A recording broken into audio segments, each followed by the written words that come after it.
Hi everyone, welcome back to another episode of Tech It Simple.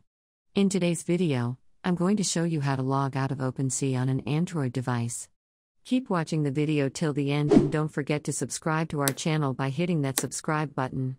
Also press the notification bell so that you'll never miss another upcoming update from us. In order to log out of your profile on Opensea tab, open your Opensea app first. And once you are in your home page, if you're logged into your account to log out, simply tap on the profile icon at the bottom of the page.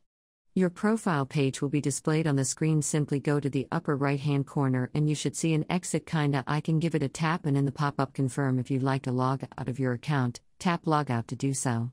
And there you have successfully logged out of a wallet on your Opensea application. If you need to log in back again, select one of the wallet and connect with Opensea. I hope the tutorial was helpful to you. If it was, go ahead and give us a thumbs up.